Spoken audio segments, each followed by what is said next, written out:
Welcome to the Lift Your Story podcast with guest Al Jones, personal finance author and game developer. Hi, everyone. I'm LaurieAnn. I am that gal from Milton, Ontario, Canada, and I am with. I am that guy. I am Roy Miller from Dallas, Texas. Welcome to our Lift Your Story podcast. In this episode, we have Al Jones. He's a personal finance author and game developer and an all-around good guy. How about that? Glad to be here. It's a pleasure to be here. And hello from Phoenix, Arizona to those that are watching. Hello, Roy, all the way in Dallas, and LaurieAnn in Canada. Nice to have you here. So Al, you have a book on personal finances. You said through a series of poor decisions and a criminal case of identity theft. That is correct. I've got a book out now. It's called My Journey from Bad to Excellent Credit, and it's on Amazon, paperback, Kindle, and audio as well. And in the book, what I do is I chronologize my journey from having poor credit, like 600s or so, all the way up to where I have now, which is a perfect FICO score of 850. Oh, wow. Right. That would have been a journey. Yeah. And really, there's a lot of people in that situation.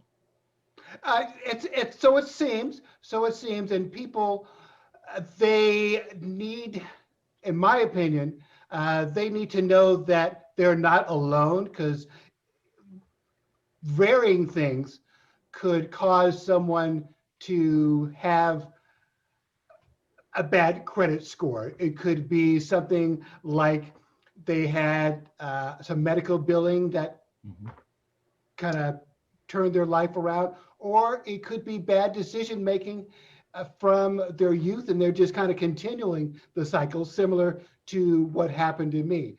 I was from a home to where pretty much it started, per se, where I've noticed was after my mother and father divorced. We were living at home with my mother, and I think my mother was depressed. And to combat her depression, what she would do is she would delay paying, the mortgage, delay paying other bills, and in turn, what she would do is she would purchase dresses, purchase purses, hats, everything but the actual bills. And obviously, as a young kid, I thought that was standard practice. That's what you're supposed to do. And what was happening was that eventually caught up with her. You got bill collectors that would call on a repeated basis. And I was in junior high, let's say 7th grade or so. And what was happening is bill collectors would call. And then back then in the late 70s, early 80s, bill collectors were absolutely brutal. They would call, they would harass you, and say, hey, you need to tell your mom that she needs to pay now, and that's putting it gentle. So what I would do is I would initially cry, because I was thinking, why are they being so mean to my mother? Why is this happening? And then it occurred to me a little later on that it was because of the decisions that she made. Granted, I thought that was standard practice. Oh, okay, if you owe something, you can wait. You can just postpone it. And I continued that same cycle. And then what happened was that caught up with me also. So I fell into the same footprint. Bill collectors were calling me. I'm thinking, why are they calling me? Well, they're calling me because of the bad decisions that I made. So one day I decided, okay, Al, this is enough. I'm tired of living like this, sleeping on the floor, sleeping on the couch, eating scraps to survive. Although I was working a full-time job, after it was all said and done, the bills were paid, I had pennies to live on. So I decided to document the process of my journey from growing up where you're thinking that poor financial decisions was the norm to making a change in my life, thinking life does not have to be this way. Document the process so that others that come along a similar path will have some sort of breadcrumbs that will allow them to make more informed decisions. You know, what's interesting, you talk about that, because I know a lot of them, they say a credit card and the home shopping network or infomercials is the worst thing that can happen to people in that situation, because that's their kind of escape. Well, I can buy this. I should get this. I need this. It'll help me, Right. And it's just another, it's just like a perpetual cycle. Like like alcohol, like any other thing, people want some sort of escape. And if by chance you've got a credit card, you've got a debit card, and you're depressed, you're lonely, and that's one of the issues that I was dealing with as well during the whole process. Sad, lonely. I was stationed in Korea, and it was my first time being away from home on a full-time basis. I'm, a preacher's kid. Mom was, a strict disciplinarian, and suddenly, okay, you're off to the army, go save the world, and okay, where's mom? So just got sad and lonely, and I started a cycle of bad decision making with spending. Yeah. Well, that's like me. We were in debt and we were trying to get out of it, and I was trying to, like you, research what can I do, how can I do it, and I saw this one thing is, if you had an $8,000 credit card debt and you paid the minimum payment, it would take you 22 years, and you'd pay back over $20,000. That sounds about right. And in my journey, what I did is I did the reading. I've read multiple books, watched multiple DVDs, listened to multiple CDs. And one of the things I noticed was that after the first chapter in the book, after the first maybe chapter in the CD, as well as the DVD, my brain just went on overload and said, I can't handle this. Of course, that's what the authors of those books filled with fluff want you to do. They want you to buy the stuff, and then you just get frustrated and put it aside. Well, after doing that for a repeated period of time, I said, you know what? My brain can only handle about a chapter in length. So why don't I write a book, a chapter in length, condense all the information in there, and then just share it with the masses. So that's why the book that I've got now is about 50-some pages, about the length of a chapter in the more fluffy books. So just want to share it with the masses. Yeah. I mean, there's just so much out there, good and bad. And, one of the things I learned that I had no idea of is when people have their credit ran for whatever, they get like a 10-point ding if somebody runs a credit check on them. So they're out here trying to get out of debt, and they're trying to get this and get this and get their credit score up.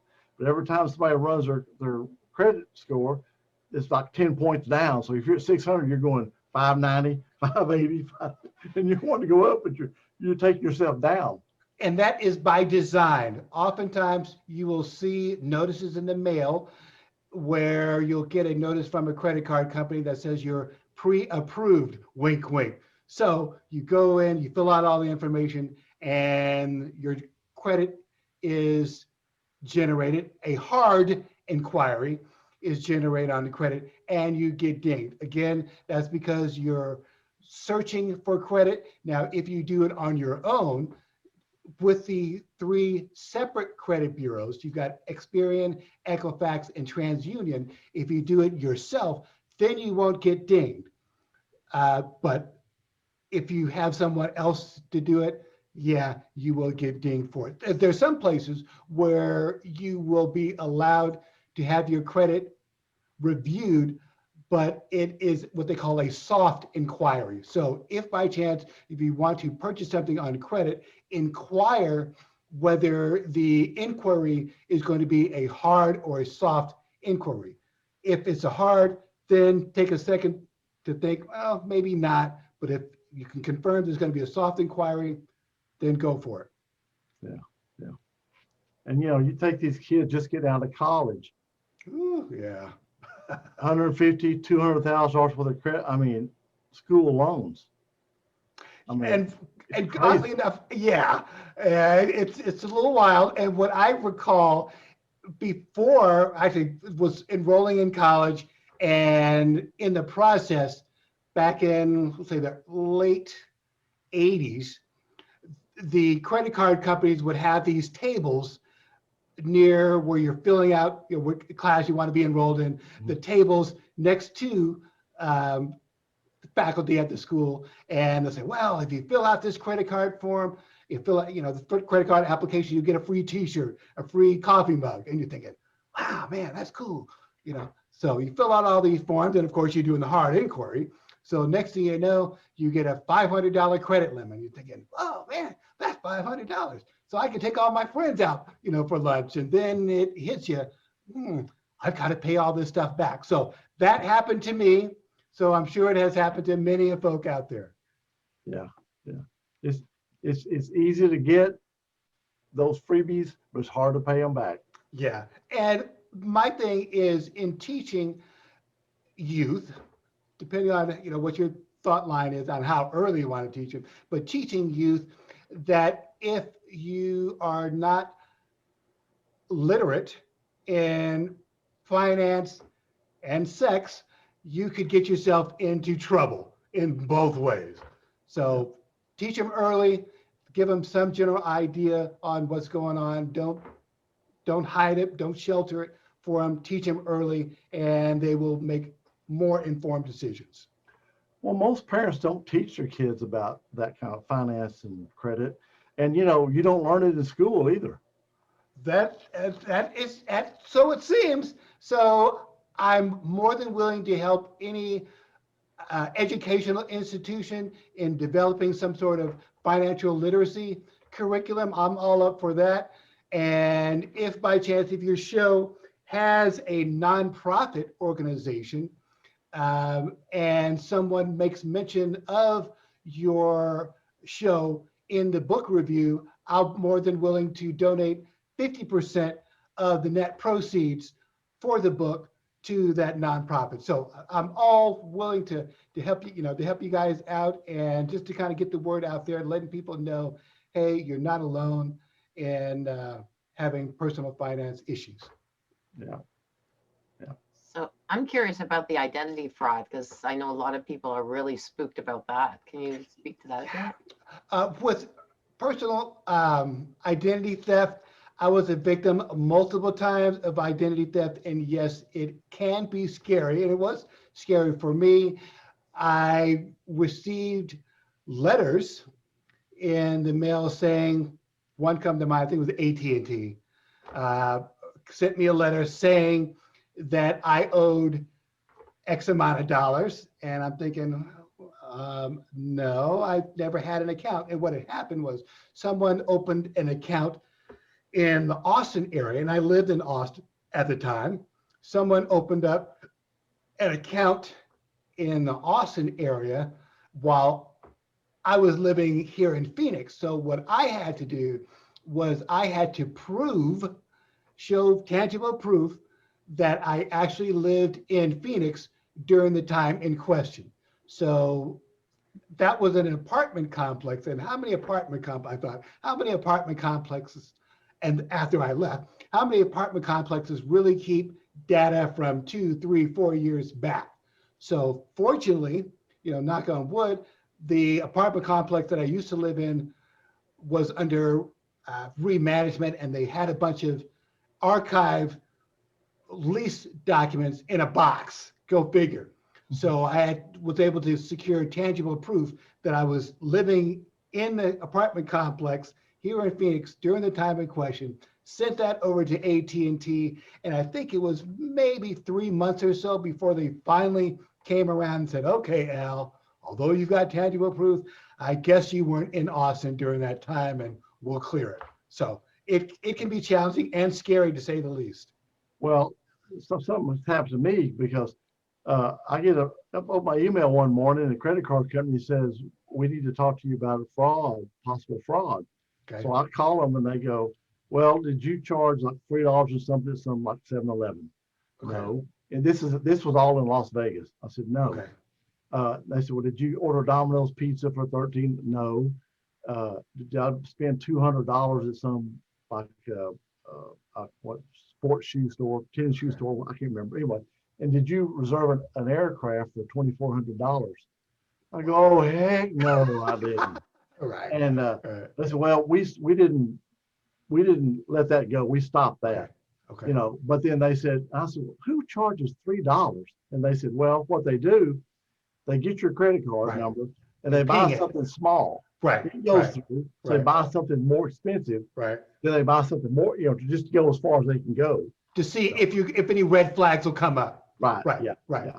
Yeah. So yeah. So it's So, and that's good. And you said that was a credit card? yeah, the credit card company, yeah. And that's a good thing. People complain about credit cards, but that's a good thing about having a credit card and making purchases versus a debit card. If that would have been a debit card and somebody somehow or another hacked into your debit card, you would have been toast for the Well, most part. See, my wife used to use her debit card all the time. I said, no, don't do No. that. Use a Right. credit card. Right. They'll find it. They can go Right. clean our bank accounts out if they get Yeah. that, Yeah. you know. And so, And- but anyway, but yeah, I mean, that identity fraud, it's scary. Yeah. And what I had to do was I was here in Phoenix. I had to call the city where the theft occurred, create an identity theft claim with the local police department. So I'll have record of that. Once I got that in place, write down when I lived in the immediate area and just give them a bunch of details. Then I've had to forward that to the credit card companies, AT&T and a bunch of other places, because it has happened multiple times. And once you've got that in place, you just share that with them. Okay, I was serious enough to file the police report. And by having the police report and the case number, then they're thinking, okay, you're not just making it up. So having the police report helped out a lot. Well, I would call the credit card company, hey, I'm going to be in Arizona for the next Okay, week. that's So if you good.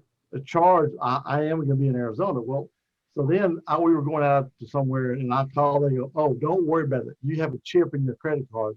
You don't need to call us. They said that Okay. with the And chip, they know, you know, this actual transaction. You know, Okay. but they may send me a text and say, did you just charge so-and-so at such and such? And I'll tell them back, yes. Then Right, that's no right. problem. Right. So Yeah, I got they've got- chips. they've gotten better on their end to help Agreed. the customers. Agreed.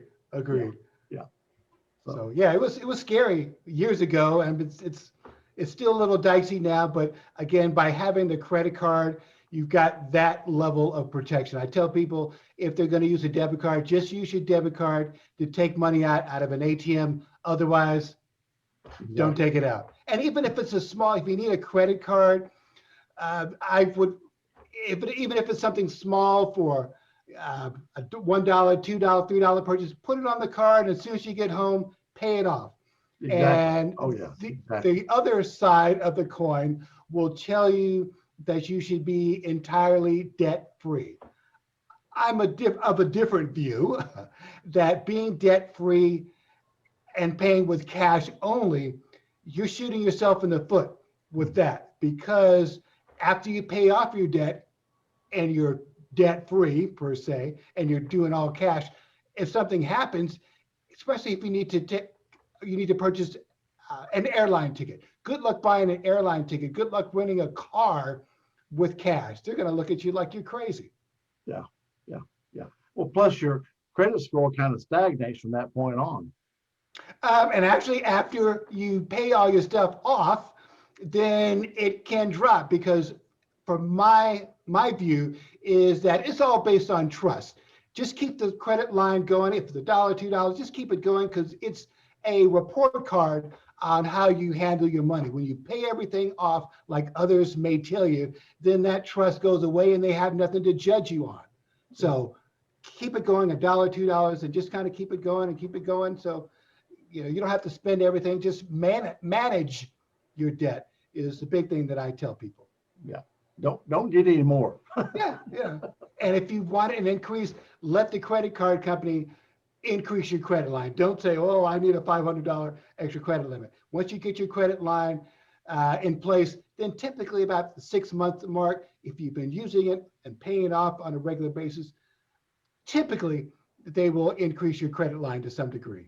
Yeah, and also if you're gonna like, I don't want this XYZ credit card anymore.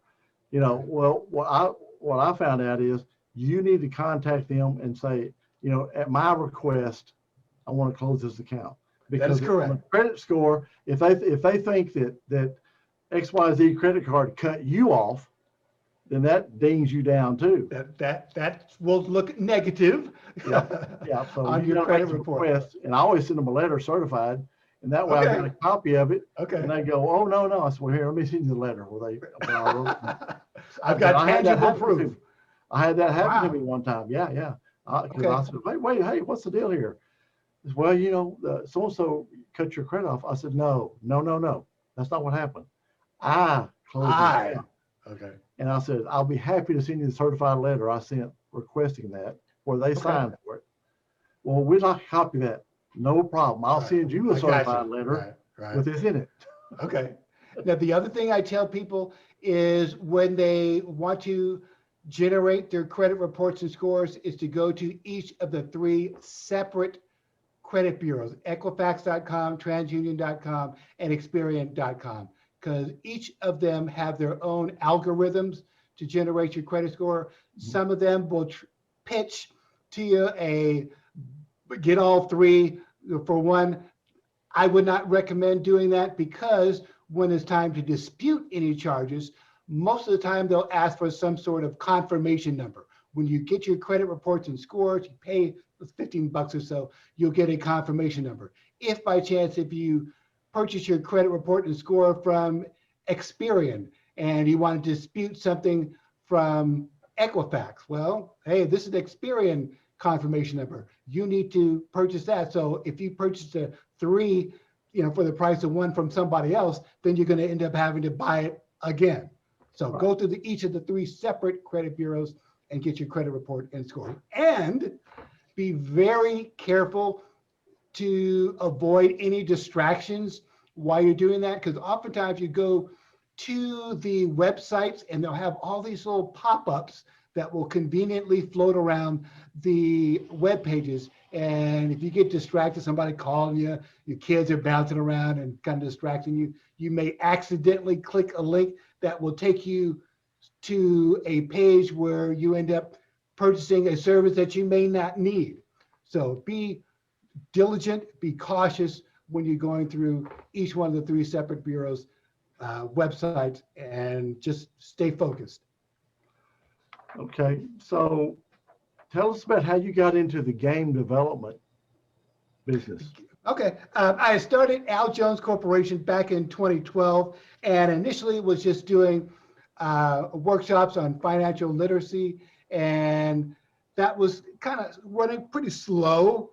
I tried to gain traction on what was going on, and then I just kind of put it aside. I tried multiple venues, getting seminars, and again, I just couldn't gain much traction. So I put the seminars and the workshops, I put that on the side, on the back burner per se. And then around, let's say around 2014, I decided, I'm going to do game development. I've always liked listening to music. And when I was a child, I used to open up the LPs that my father had with his music collection, read the lyrics and listen to the radio and try to write down the lyrics of the songs. And it occurred to me, it's like, I want to share my love of music and especially lyrics with the world. So I did some research, and I'm a computer IT guy, and I thought, what would be a good way to share my love of music and lyrics with others? So I did some research and decided, okay, app development. And that's when it was really starting to get really, really popular in game development, and just went full tilt. I hired some people to do some of the background coding for me. And the game that we've got that's still out now is called Lyrics Guru. And in Lyrics Guru, it's a song lyrics trivia word game where you try to match the correct word found within the lyrics of the song. So, for example, if in the app we'll say, you pick a genre, rock and roll, okay? Then you're given a list of 4 words: cat, dog, run. Actually, you pick a genre, then we give you a song title. Sorry, blue suede shoes. Okay. Then you're given a list of 4 words: cat, dog, run, and step. Okay. So the player has to pick the correct word found within the lyrics of the song within 8 seconds. So of those 4 words, step, don't step on my blue suede shoes. Okay. So step is the correct word, and the object is to get 8 categories, and then you're the lyrics guru. So we started that game, Lyrics Guru, and built upon that. One of the things that happened in the process after we did the Android version, we did the Apple iOS version, my partner Jody and I, we were attending this event for those with disabilities. It was a mayor's disability event, and we received an award. So Jody and I were just kind of standing around, and a man with disabilities, approached us, said, "Hey, when are you going to create something for those with disabilities?" And it's like, the aha moment, the clouds kind of roll back, and the light comes on. It's like, wow, you're right, because most of the stuff that seems to be out there, it was for those that are sighted, and we thought it would be kind of cool to create something for those with disabilities. So the two of us put our heads together, and we created a playing card version of the game for those that have visual issues, those that are colorblind. So the playing card version of the game that we've got out there, it has what they call color barrier free colors in there. So the high contrast colors. So we did that, we created that, got some insight from those with those disabilities on what colors we should integrate into the playing card version of the game. We also pitched it for it to be used for or with senior citizens for cognitive rehabilitation, kind of reminiscence therapy. So we did that. We got that in place and kind of get that going. Then we secured a contract with the city of Phoenix to entertain senior citizens at the senior citizen centers playing the game. And lastly, we created a game wheel for the game, kind of like a wheel of fortune, kind of spinning wheel with the game, doing the same thing, spin the wheel, land on a category, blah, blah, blah. And we were also fortunate enough to go to a casting call for Shark Tank. So if you're familiar with the show Shark Tank, Mark Cuban and a couple other people, men and women that are on the show, we went to the casting call for Shark Tank. And next to us, actually the group ahead of us, was the former pro NBA player Meta World Peace, if you're familiar with that guy. So Meta World Peace was there, and he and his group were pitching this product called some kind of shirts.